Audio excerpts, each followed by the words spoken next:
columnist and screenwriter, and today is a special day for women, so we are trying to commemorate this in our own way at IIMC. So in that sense, Ms. Kala's work needs no introduction. For Indians, you already are familiar, but nevertheless, permit me a short introduction. Ms. Kala is a best-selling and internationally published novelist. Her debut novel, Almost Single, has sold over 150,000 copies in English alone and has been translated into multiple languages including French, Marathi and Hindi. It was also selected for the Bantam Discovery Program, a prestigious publishing program run by Random House USA. This introduces new voices in fiction to the American reader. Ms. Kala is an award-winning screenwriter, most notably of the film Kahaani. She's also a documentary filmmaker. Her first documentary, Master G, is being edited and will be released later in the year. So that's quite an empowered woman we find here with us. So, you must be asked this very often, but what led you to be a writer? It's not a common aspiration, in our kind of society where we are dominated by engineers or would-be doctors. Well, I always say it's who I am as opposed to what I do, and there's a distinction there. Because I have been writing for the longest time possible. I think I was writing a lot more, much before. I think, you have an opportunity to present your work to the world, which is mortifying when it happens for the first time. And it's also immensely enriching, as you can imagine, to be out there with your work and have an audience for your work. So I think it's always been who I am as opposed to what I do. Increasingly, people define me differently. It's very external. And because I do such diverse writing, I write film, I write fiction, I write columns, so I'm alternatively, introduced as a film writer, screenwriter, then someone says novelist, and someone says columnist, and some people say journalist. And I always say I'm not a journalist because journalists are built and made in schools like this one, and I never had the benefit or the opportunity to go to a school like this where I studied to be a journalist. But I tell stories. Sometimes they may have a little bit of reportage in them, which comes off as being a journalist, but I do appreciate the career and the rigor of becoming a journalist, and so I don't never claim that title, so I'm very quick to say, no, that's not me. Secondly, I also take positions on issues. I don't sit on the fence. So if I think one way about a certain issue, then I think that is what I think, and I will present that side of the argument or support the position I'm taking unapologetically. And I think if you're a journalist, then it's incumbent on you to be neutral and state the record and state the facts as you see them happening. So that's the other reason why I don't. So these are get into this a little bit, these are my diverse identities. What do you think of a token thing such as Women's Day? Say and things like that, but look what's happening around you. Look what's going on. I mean, after I'm done here, I'm going to Noida and I'm going to be on 2 debates on Times Now about the fact that a woman sang in Karnataka. She sang a devotional song. And then there was a Muslim group that turned around and said that we're going to kind of do things to you, and how dare you do this, and this is not right. So this is the kind of oppression women are facing when they express themselves in the public domain. 2 days ago there was another girl who was threatened for not wearing a headscarf that they're going to throw acid on her face.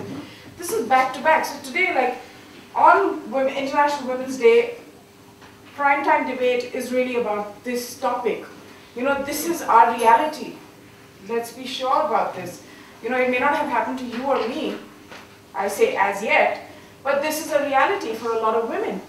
And this is what we have to fight, because what you're seeing now is women coming out into the public space, assuming their roles in society, in workplaces, in family also, in culture, and there being this resistance which tends to want to silence them. Like, how did he originate? Kahan se aaya? Second question was the last part really taken from Taking Lives, the Angelina Jolie film, okay, or was it just a coincidence? Okay, so first thing, Bob, a story. So my whole thing with Bob Biswas was I wanted a guy who was kind of shady, who you didn't know what he was doing. See, because the whole premise behind Kahaani is cheating the audience, right? And taking them down a certain path and then twisting them around. So when I wrote Bob Biswas, he was like, my name's Bob. It's like a song. You know, that's how he introduced it, because I write in English. And that's what his line was. And he was a journalist and he had a lot of information. So his part in that story was the fact that he had information and he was able to connect with Vidya because he had information. So he would show her files of like photographs and things like that. So that was Bob in my story. And he was a shady kind of character, like you didn't know who he was, where he was coming from, where he was going. Now what happens with the film is, from story it goes to screenplay. During the screenplay stage they felt, and Bob was an assassin even with me, but he was like, you know, this journalist kind of, he was probably schizophrenic kind of assassin. So when he went there, then they decided that the screenplay writers felt that he would be better as an insurance agent, which is their prerogative. Coming to the picturization, here's interesting. So picturization, writers have no control over. That the director does. I can't speak for him. Did he see that? Did he not see it? Did he then decide to picturize it in this way? I don't know. You know, I can't speak for him. But I'll tell you this story. When I wrote the last part, and I remember the line, one was of course her merging into the crowd of women, because I find that very powerful. I lived in Kolkata during Durga Puja. So that was one thing that I wanted there. But the other thing was that she basically takes a gun which she's strapped onto her ankle, and she falls to the ground, and he's standing above her, and she gets up from the ground, and in the meantime, she pulls the gun out and she shoots him point blank between the eyes. So it was very clean in my story, and it was really more like the language was interesting. Like the last line of that was, and she rose from the ground and he fell to it. So in my mind, I wrote that line and then I visualized it as her rising and him falling. So that is a feminist kind of visualization of this. This film, and during writing process, were you more interactive, means you went out and observed the world, or you were closed in a room and then Closed in a room. and the entire You know the thing is, it's very difficult. I mean, in this frame, you see what is happening? In this frame of mind. You can't write. You can't be living this life where you're running from one thing to the other. You're interacting with people, you're doing things, and then be able to write. Because writing requires a certain withdrawing from society, a certain withdrawal from interaction. What this time does for me is like fuel. You know, like in a gas, in a car, you've got to fill up the gas tank. So you've got to fill it up. For a writer, you have to fill it up with interaction, with experience of being here in IIMC, of seeing students, of young people, what are they dressing like, what are they talking, what are the words they're using. It's fuel for me, of going to a TV studio, what are journalists like, what is the studio looking like, what kind of cameras are they using, what's the chemistry, what's happening. It's all fuel for me that at some later point I will use. But if you think right now is when I'm actually going to be doing creative writing, not happening. I can write my columns. You give me an issue like this issue that I'm going to debate today, I can write a 700-word column on it. Because I will be rooted in objectivity, in questions, answers, that kind of thing. But if I have to actually do creative output, it's very difficult. So for Kahaani, for any film, there is a period of withdrawal when you kind of withdraw from people and people think you're weird because you're not available to them. And writers don't make great friends, right? Because we're there most of the time, but when we're not there, we're absolutely not there. So it's difficult to be friends with a writer. To change stereotypes with that. Absolutely. And you know the interesting thing was like, they said a lot of the sexism that they received was from other women. You know, because like other women, because you would be surprised by that. You would think that, okay, you can imagine the pilots, it's like this Top Gun and man's job and fast living and all of that. But they said, you know, a lot of women, because most of the cabin crew is female, they said, and these are uncomfortable truths, but as women you have to face these. You know, that how are you going to build a sisterhood when you, on some level, have a problem with a woman who has gone beyond? You know, how are you going to empower and help each other up? So they told me, like, you know, that a lot of the attitude sometimes they get from this section of society. So I think I think what will happen is that the more women are out there, the more things will change. And you'll keep changing them in your own little way. You know, like in the previous discussion, there was an ambassador, former ambassador, who joined the Foreign Service at a time where they used to say that women cannot get married to other IFS officers. So she was dating someone, and they both got into the service. So she didn't get married, but she joined the service. After she joined, she asked, like, I want to get married. So they said, you have to write permission to get married. Can you believe this? And this is in the 1970s.